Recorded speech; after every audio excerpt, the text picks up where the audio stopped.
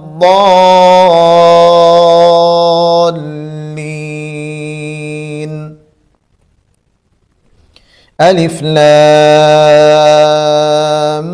میم ذلك الكتاب لا ريب فيه هدى للمتقين الذين يؤمنون بالغيب ويقيمون الصلاة ومما رزقناهم ينفقون والذين يؤمنون بما أنزل إليك وما أنزل من قبلك وبالآخرة هم يوقنون أولئك على هدى من ربهم وأولئك هم المفلحون۔ اس طرح بھی پڑھ سکتے ہیں۔ شیخ سدیس کے لہجہ جو ہے نا تھوڑا سا زیادہ بلند ہوتی ہے، آواز زیادہ بلند ہوتی ہے اور اس میں پڑھنا تھوڑا سا ٹف ہوتا ہے، انسان تھک جاتا ہے۔ لیکن شیخ شریم کے لہجے میں آپ تھکیں گے نہیں، اس طرح بھی آپ پڑھ سکتے ہیں۔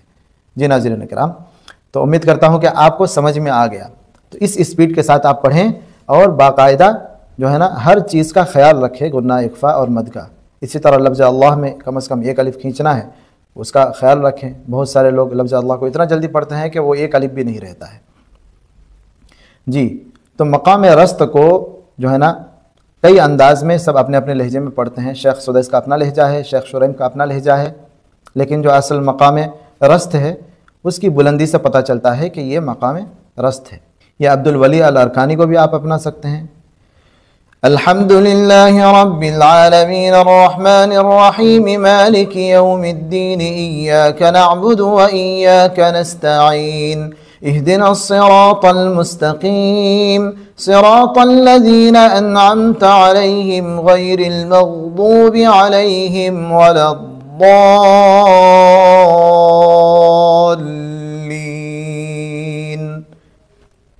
تو اس سپیڈ میں اور ان کو بھی اپنا سکتے ہیں آپ۔ جیسا کہ شروع میں بتایا تھا کہ ہم تلاوت کریں گے اس بلندی میں کہ ہم آگے جا کے پھنس نہ جائے، اور اس پستی کے ساتھ بھی ہم شروع نہیں کریں گے کہ ہم آگے جا کے ہماری آواز میں خراش پیدا ہو جائے۔ یہ آزمائی ہوئی بات ہے کہ جب ہم بالکل آہستہ تلاوت کرنے کی کوشش کرتے ہیں تو آواز میں خراش پیدا ہو جاتی ہے۔ ایک معتدل ٹون میں آپ کو تلاوت کرنی ہے۔ جی، تو ایک مرتبہ پھر سے ہم مقام رست کے ٹون بتا دیتے ہیں۔ جیسا کہ بیات، الحمدللہ رب العالمین الرحمن الرحیم، بیات میں زیادہ پستی ہے، اس کے مقابلے میں رست۔ الحمدللہ رب العالمین الرحمن الرحیم مالک یوم الدین، الحمدللہ رب العالمین الرحمن الرحیم مالک یوم الدین ایاک نعبد و ایاک نستعین اہدنا الصراط المستقیم صراط الذین انعمت علیہم غیر المغضوب علیہم ولا الضالین۔ اس رفتار میں اور مقام رست کو ایسے پڑھا جاتا ہے۔ ان للمتقین مفازا حدائق واعنابا وكواعب اترابا وكأسا دهاقا لا يسمعون فيها لغوا ولا كذابا جزاء من ربك عطاء حسابا۔ تو کبھی آپ جواب میں بھی جا سکتے ہیں، جواب الجواب میں بھی جا سکتے ہیں، لیکن یہ ہے کہ تلاوت کی جو اسپیڈ شروع میں آپ کو شروع کرنا ہے معتدل انداز میں۔ بیچ میں آپ بھلے آواز کو بلند کریں، پھر جو ہے نا پستی پہ آئے، تو اس طرح آپ کو بھی پڑھنے میں مزہ آئے گا، ایک بشاشت جو ہے نا آپ کو بھی محسوس ہوگا، اور آپ جو ہے نا پرفارمنس اچھا کریں گے اور سامعین کو بھی بہت مزہ آئے گا۔ تو تو امید کرتا ہوں کہ آپ حضرات کو یہ ویڈیو بہت اچھی لگی. اگر ویڈیو اچھی لگی تو ضرور دوسرے احباب تک شیئر کریں. اس ویڈیو کو ضرور لائک کریں, اس میں کمنٹ کریں. آپ کی قیمتی تبصرے ہمارے لیے بہت اہم ہے تاکہ ہمیں معلوم ہو کہ آپ کو فائدہ بھی ہو رہا ہے, اور آپ ضرور بتائیں کہ کس طرح کی ویڈیو آپ کو چاہیے. آج کی ویڈیو یہیں تک. السلام علیکم ورحمۃ اللہ وبرکاتہ.